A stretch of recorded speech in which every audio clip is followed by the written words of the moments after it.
Hi, everyone. Natasha Tello, your Market Center broker here with some updates that we just received from the state of Florida and Florida Realtors. So the first thing I have for you all is the new listing document. And I want to be sure that we show you exactly what's come out, how you would utilize it, the changes that are there, but we won't go into a long training for the sake of time. We're going to add some additional videos that you can look at for training, but I want to make sure you got this as soon as it hit our inboxes. All right. So what you see here is the new exclusive right of sale listing agreement. The document, should you decide to look it up on any other platform other than our DocuSign, whether it's Form Simplicity, Dotloop, or any of the other vendors, what you're looking for is the document ERS, exclusive right of sale, 2020 TB, transaction broker. ERS 20 TB, that's the form that you're looking for. All right, so what has actually changed since this new document came out? Well, we've put a red box around the things that we want to make sure you're paying attention to. So the first change you're going to notice is on page 1 of 5 at lines 37 and 38. And what it basically says is on item C, so this is 3C. And what it says is under seller expenses, seller will pay mortgage discount and other closing costs or concessions not to exceed X dollars and any other expenses that the seller agrees to pay in connection with the transaction. So what does that mean?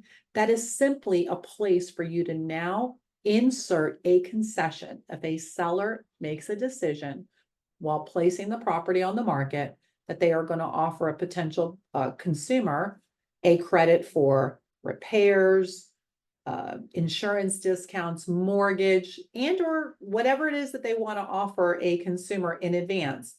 Your MLSs now offer you the option to do concession, yes or no, and this is where you would place that information. All right, so that's the first change. Now we'll go ahead and take a look at the next changes that are on the form. All right, so now here we are. Pages 3, 4, and 5 is what you have on your screen. So the first change that you'll notice is under compensation. Page 3 has compensation as line 106 to 117 is a portion of that paragraph, paragraph 8. Here it specifically outlines as the broker, here's where you would place what your fee that you're willing to accept for listing services rendered would be. Now, you would place in there a dollar amount and or percentage that you would earn upon the successful transaction. I want you to follow me here, and we're going to go down to item D. D, which is paragraph D, line 122, we've placed a red box. That is the protection period. Here is where you would go ahead and place the number of days after the termination of the listing agreement where the brokerage would be protected for any consumer who saw that property during the time it was listed prior to a seller entering into a new date. Now, this is nothing new, but it is important that you complete that field. All right, on to the next change in the contract. Line 127, which is paragraph, it's item 8, but it is letter E, and that's under retained deposits. The old contract had a percentage amount in there. Your new contract allows for that to be a negotiated percentage. So that is as liquidated damages in the event that a transaction fails to close and there are retained deposits. Here is where you would now put a percent. There is no auto default provision. All right, here's the next change. From 131 through lines 152, which is number 9, paragraph 9 of the contract. This is the notice to the seller regarding buyer brokerage. And this is now where you would put what, if anything, a seller is willing to offer as compensation to a buyer's broker. Now, if you look down towards the bottom under 10, what you're going to notice is there are 3 options, A, B, and C. And I'm going to go in reverse order. If that seller does not wish to offer compensation to a buyer's broker, you would check on item C, no compensation to be offered. And then you have two additional items. And here's what we're going to let you know. As a brokerage, we are going to want you to use item B.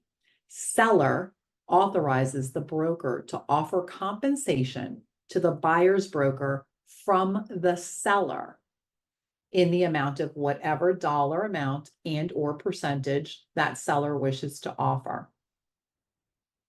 And the compensation would be set forth in a separate written agreement between the seller and the buyer's broker, which is an additional form that we'll show you. We've already shown you, but I want to make sure you actually have it. So those are the real big changes that pertain to the listing agreement. On page 5 of the listing agreement, what you will notice, and you'll also notice that on the initial pages of all pages of the contract, the words have changed. It is now broker and or authorized associate that may sign this agreement. So as a broker, we are authorizing our agents to sign on behalf of the brokerage for obtaining listing agreements and signing and initial these. There's no change to our policy there. Just understand it's just changed to the language in the contract. All right, we will move on to the next document that's changing. And so here we have the next document, and this is the compensation agreement for the seller to the buyer's broker, also known as Form CASB1, compensation agreement, seller to buyer's broker. In this document, this is where a seller would sign directly with the potential broker who brings the buyer to the table. This is now going to be the compensation agreement. Remember, compensation is no longer going to be available in the MLS system. In order for compensation to be offered and guaranteed, it would have a separate form. This would be the form under the new listing agreement that the seller will offer the compensation to the buyer's broker.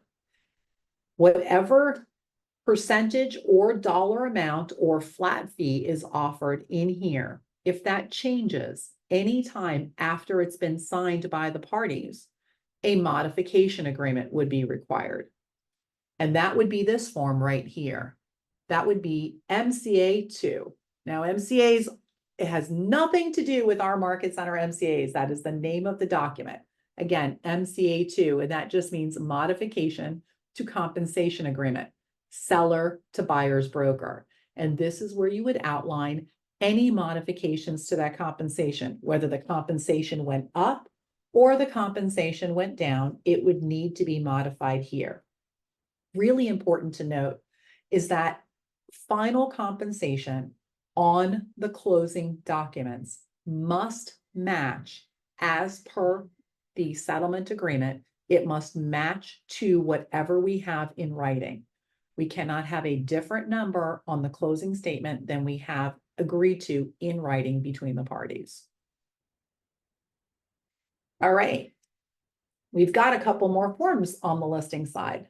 In the event that you are under an old listing agreement and the compensation is coming from the seller's broker, in this case, we were the listing and the seller's broker, and we are offering to pay the buyer's broker, this would be the document and form that would need to be signed.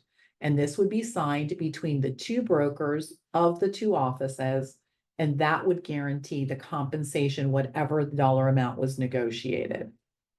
And again, just like the other forms, if anything changes between the time it's originally signed and the finalized document, there is once again a modification, and that's MCA number 1, and that's modification to compensation, seller's broker to buyer's broker agreement.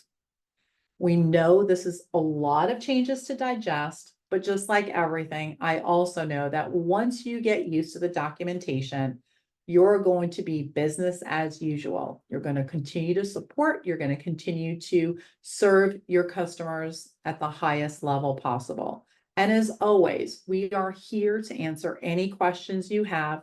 We will get through this together. We just want you to know that your resources are here. Additionally, if you have any questions at all, please reach out to your leadership team. We've got a plethora of video resources, and we will make sure that we've got that. We'll also be training live in the Market Center. So please get in a class if you haven't already done so. We want to make sure that you have no questions and you're very clear on how to navigate the new normal.